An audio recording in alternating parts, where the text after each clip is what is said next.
Hello everybody and welcome back to another video. Today I'm going to be doing the best case scenario for Joe Biden come 2024. So I have done the best case scenario for Donald Trump come 2024. Now we will be doing the same thing for Joe Biden. As I mentioned in the previous video, this prediction is based off of Joe Biden and the Democrat Party standing today and Donald Trump standing today. At the moment, Joe Biden has the lowest approval rating he has had in the history of his presidency. Less than a quarter of the country believe it is headed in the right direction. Congress is at a record disapproval. Kamala Harris is at a record disapproval. Biden's at a record disapproval on all issues. So in a very, very vulnerable position at the moment. It's not going to be the best for him, even though this is a best case scenario. Now things could be very different 3 years down the line, or they could be, very similar 3 years down the line. We do not know this at the moment, but this prediction and this best case scenario analysis is based off of the state of Joe Biden and the Democrat Party today. So please be aware of that as this video is being made for the best case scenario. Right before I make this video, please make sure to go ahead and subscribe to the YouTube channel as we near 250 subscribers. Go right ahead and subscribe and be one of the first subscribers to the next big election prediction YouTube channel. Anyway, let's get right into Joe Biden's safe states. This will include the West Coast as well as Hawaii, which, I guess you can include West Coast or the Pacific Island, the one island the U.S. does retain or have in the Pacific Ocean, or one of the main ones, actually.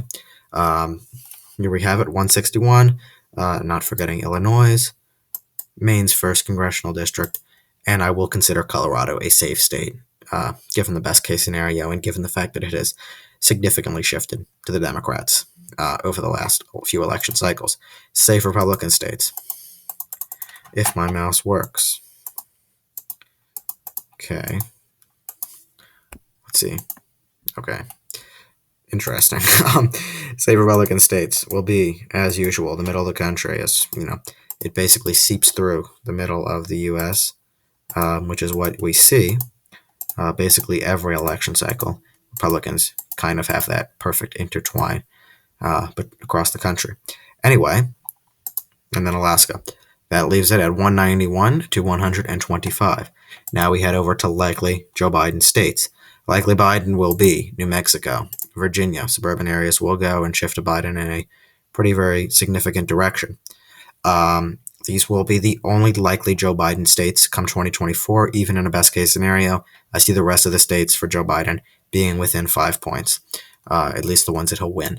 Likely Republican state. The only likely state, actually two likely ones. Iowa will be one, and Maine second will be another one. Ohio will possibly narrow up. However, Trump will still win it by a lean margin. As we move into lean, and I'm trying to make this video a bit shorter compared to the previous one because I realized I went a bit over there in case you noticed. But let's move over to lean Democrat races. Lean Democrat races will be a significant amount. It will be Nevada, Arizona, Georgia, Minnesota, Maine at large, New Hampshire, and Michigan, giving Joe Biden the presidency as well. Actually, no, not Nebraska, 2nd Congressional. As you can tell, this will give Joe Biden the presidency regardless of how any of the other states are characterized. However, not a good look at the moment. It's a pretty good look. They still win these states by a lean margin. However, some states that you would consider maybe more likely, like Minnesota, maybe even New Hampshire against somebody like Trump, you see going to Biden only by lean margins, even in best case scenarios. However, giving Biden the presidency nonetheless. States like Arizona, Georgia will continue to trend to the left. Democrats will be able to retain Nevada even after the significant in this. You would assume that Biden would be able to retain Nevada after all of the, at least retain a significant amount of Democrat voters after all of the economic issues that there have been, which have significantly affected a state like Nevada, which is very, very focused on the economy.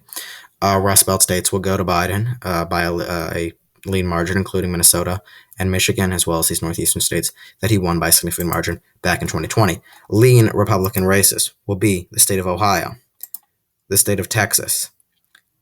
These will be lean Republican races.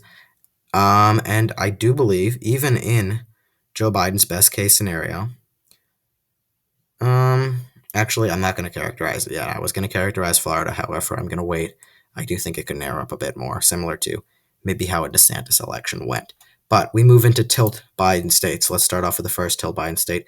Will be the state of Pennsylvania. Joe Biden will win Pennsylvania by a tilt margin, showing that Rust Belt shift, showing that it's harder for Democrats to win back states like Pennsylvania, going 4 years now from 2020, which is going to be even harder for Democrats to win back. Tilt Republican states.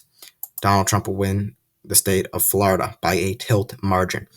I do think that Florida has really solidified itself as a Republican state over the last few elections, which we have seen through significant Hispanic shifts in Miami-Dade County, as I made a video just not too long ago on party affiliation. Republicans have taken the majority of affiliation of people affiliated with their party over the Democrats for the first time in modern history, which is a significant shift in the state of Florida. And I think it resembles not just a more statewide pattern, but a more national pattern, at least to the moment, where Democrats very low approval, not just from a result of Afghanistan. Afghanistan, I think, was really a tipping point.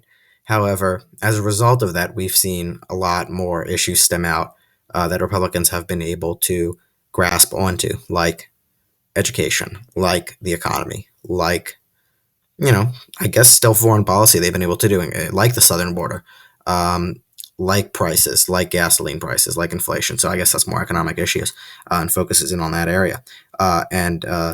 That has been harder for Democrats to dig the hole out of, and I still think that Republicans will retain that race in Florida. I do think that Donald Trump will still win the state of Wisconsin in 2024. I think that Republicans are, or at least if they nominate Trump, they are bound to win that state in 2024. I think that Republicans are going to do very, very well in the Rust Belt compared to previous elections that we have previously seen. Even in a Democrat best case scenario, I see at least one major hole being punched in that blue wall that we have seen be blue for a significantly long time.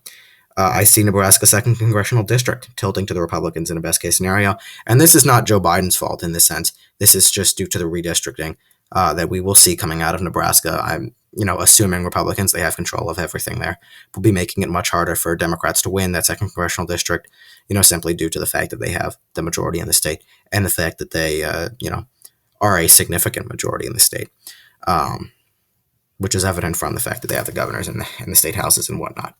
And the final state we have yet to characterize is the state of North Carolina. In a Biden best case scenario, I still see, and I don't know. This case, at this point in the campaign, I still see Donald Trump winning the state of North Carolina. The only major Democrat, and I don't even know if you'd call them a major Democrat, to be successful in North Carolina, to win there, is Roy Cooper, who is the incumbent governor. He did win North Carolina by a lead margin back in 2020. However, Obama was able to win it against McCain in 2008. However, against Mitt Romney, he lost it. That was the only toss-up state that he lost to Mitt Romney, North Carolina. Mitt Romney was able to retain that state. And Mitt Romney, not the best of candidates for the Republicans, yet he was able to retain that one Republican state. I still see in a best-case scenario, and, you can say in 2012, really, Democrats had their best-case scenario against a Republican. Obama was not the most popular at that point, and Republicans could have done much, much better than Romney did, especially when you look at the fact that Romney kind of stopped campaigning the last 2 weeks when the hurricanes happened. So a very good scenario back in 2012, which I think you could do some comparisons here and parallels.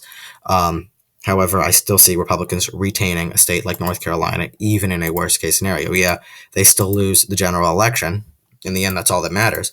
But when you look at these little nuanced states, and how and the fact that states like North Carolina, which is a toss-up state, even in a best-case scenario in my mind, we're not swinging to the Democrats. I think it says something to the direction of the country and how much it has shifted in polarization between the parties and affiliations, Republican and Democrat.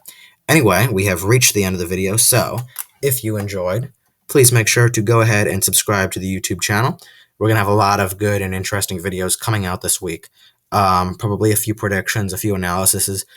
We get to see, there is breaking news that I do like to cover and see and talk about. We'll see what happens this week. I'm interested. It does seem like we are now entering the next week, although at least at the moment I'm filming this video, it is Friday, Black Friday still technically. So, but at the moment, when this video will be released, you'll be starting the week. So a lot of great things will be happening this week. We're going to be doing an analysis of the Sun Belt and many other fun video prediction things. So please look forward to that. If you'd like to, turn on that notification bell, subscribe to the YouTube channel. We are nearing 250,000 subscribers. And comment below if you agree or disagree with any of these state calls and what you would switch, or what you would keep the same, or, whatever you're thinking. Anyway, I think that's it. Once more, thank you guys so much for watching. Like the video, and have a great day. I will see you all soon.